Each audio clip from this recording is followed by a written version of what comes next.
Hi friends. இது வெள்ளிக்கிழமை காலையில நல்லா நேரத்த பார்த்தாலே தெரியும். நல்லா பொழுது விடிஞ்சு போச்சு. நான் ஒரு 5:45 தான் எந்திரிச்சேன். டைம் பார்த்துட்டு படுத்ததில, "இரு 5:15 தானே ஆகுது" அப்படின்னு சொல்ற மாரி ஒரு சோம்பேறித்தனமா அன்னைக்கு படுத்துட்டேன். குளிச்சுட்டு வரதுக்கு டைம் ஆச்சு. அதை விட இன்னைக்கு ஏன் டைம் ஆச்சுன்னு பார்த்தீங்கன்னா, அந்த சாரிய தப்பு தப்பா கட்டி இன்னும் கொஞ்சம் எக்ஸ்ட்ராவா டைம் ஆகி போச்சு. இன்னைக்கு சுக்கிர ஓரையில என்னால பூஜை பண்ணவே முடியல. 7:10 ஆயிடுச்சு. கடகடன்னு தான் செஞ்சுட்டு இருந்தேன். அதுக்கப்புறம் சரி இப்போ டைம் ஆகி போச்சுன்னு சொல்லிட்டு இப்போ பூஜை பண்றதுக்கே ஒரு 7:10 ஆயிப்போச்சு. இந்த வேலையெல்லாம் முடிச்சுட்டு போறதுக்கு. ஒரு சில டைம்லாம் எப்பவுமே அந்த ஸ்டோரி சொல்லுவாங்க இல்லையா? அத நான் பார்ப்பேன். அந்த மாரி ஸ்டோரி சொல்றதுல எனக்கு புடிச்சு போனத உங்க கூட ஷேர் பண்ணிக்கிறேன். ஒரு காட்டுல ஒரு பறவை தானியம் சாப்பிட்டுட்டே இருந்ததாம். மனுஷன் வந்தாராம். புலி, சிங்கம், ஏனெல்லாம் போகுமா, அது பறந்து போகாதாம். எப்பவும் மனுஷன் மட்டும் வருவானா, அது பறந்து போயிடுமா. இதே மாரி சில நாட்கள் அந்த மாரி பறந்து பறந்து போயிட்டே இருந்ததாம். அதுல மனுஷன் ஒரு நாள் கேட்டானாம் அந்த பறவைகிட்ட, "ஏன் சிங்கம் வருது, புலி வருது, யானைலாம் வருது.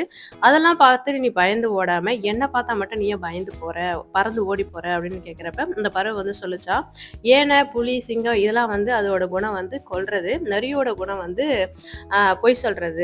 ஆடு மாடோட குணம் முட்டுறது. இந்த மாதிரி அவங்கவங்க குணத்தை அவங்க மாத்திக்க மாட்டாங்க. எப்பவுமே அதே மாதிரிதான் இருப்பாங்க. அந்த மனுஷனோட குணம் பாத்தீங்கன்னா எப்ப மாறுனே சொல்ல முடியாது. அதனாலதான் உன்னை பார்த்த உடனே நான் பறந்து போறேன்" அப்படின்னு சொல்லிட்டு பறவை சொல்லுச்சான். இந்த கதையில இருந்து என்ன தெரியுதுன்னா, எப்பவுமே நான் ஒரே மனநிலை இருக்கிறதுக்கு நம்ம பழகிக்கணும் அப்படின்றது அந்த கதை. இந்த குட்டி ஸ்டோரி எப்படி இருந்தது அப்படின்றத கமெண்ட்ல சொல்லுங்க. அதுக்கப்புறம் இன்னைக்கு காலையிலே கொஞ்சம் மாட்டோட உரம் இருந்து செடிக்கெல்லாம் போட்டு விடலாம் அப்படின்றத போட்டிருந்தேன். எப்பவுமே நான் மாசத்துல ஒரு வாட்டி இந்த மாதிரி இங்க நிறைய மாடு பக்கத்துல தான் கட்டி வச்சிருப்பாங்க. அது காஞ்சு போய் தான் இருக்கும். அதை எடுத்துட்டு இந்த மாதிரி வச்சுப்பேன். அது கூட அந்த மக்கி போன சாக்கு எப்படிதான் வந்ததுன்னு தெரியல காத்துல. அதால பாத்தீங்கன்னா பொறுக்கி பொறுக்கி போட்டு அதுக்கப்புறம் போட்டிருந்தேன். அதெல்லாம் கொஞ்சம் காலையில செடிக்கு போட்டுடலாம் அப்படின்றதுக்காக போட்டிருந்தேன். உரம்லாம் கொடுக்குறப்ப பாத்தீங்கன்னா நம்ம காலையில கொடுக்கணும், இல்லைன்னா ஈவினிங் கொடுக்கணும். அதனால காலையில கொடுத்துடலான்னு கொடுத்துட்டு அதுக்கப்புறம் தான் இன்னைக்கு பசங்களுக்கு ஸ்கூல் லீவ் இல்லையா. எனக்கு இது நேத்து வரைக்குமே ஈவினிங் வரைக்கும் பசங்க சொன்ன பிறகுதான் எனக்கு புனித வெள்ளி லீவுன்னே தெரியும். அதுக்கப்புறம் இன்னைக்கு லஞ்ச் பாக்ஸ்ல எது இல்லைன்றதால பொறுமையா தான் செஞ்சுட்டு இருந்தேன். இன்னைக்கு காலையிலே பாசிப்பருப்பு சாமி படைக்க வச்சிருந்தேன் இல்லையா. எப்படி பருப்பா கொடுத்தா சாப்பிட மாட்டாங்க. அதனால எப்பவுமே பூஜை பண்றதுக்கு எடுத்து வச்சுட்டு கொஞ்சமா இந்த மாதிரி குருமா தான் எப்பவுமே செஞ்சுறது.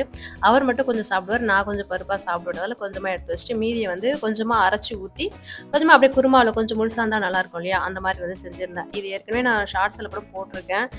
ரெசிபி அப்பவே ஷேர் பண்ணியிருக்கேன்னு நினைக்கிறேன். நார்மலா வெங்காயம் தக்காளி போட்டு இஞ்சி பூண்டு பேஸ்ட்லாம் போட்டு அப்படியே தேங்காய், அதுக்கப்புறம் இந்த வெங்காயம் தக்காளி வதக்குறப்பே கொஞ்சமா மிக்சியில போட்டு அது கூட பாசிப்பருப்பு கொஞ்சமா அரைச்சி ஊற்றினா இட்லி தோசைக்கு தொட்டு சாப்பிட்றதுக்கு ரொம்ப நல்லாவே இருக்கும். எப்பயும் வைக்கிற குருமா தான் இன்னைக்கு சாப்பிட்டு பார்த்துட்டு ஆஹா ஓஹோன்னு புகழ்ந்து தள்ளிட்டாங்க.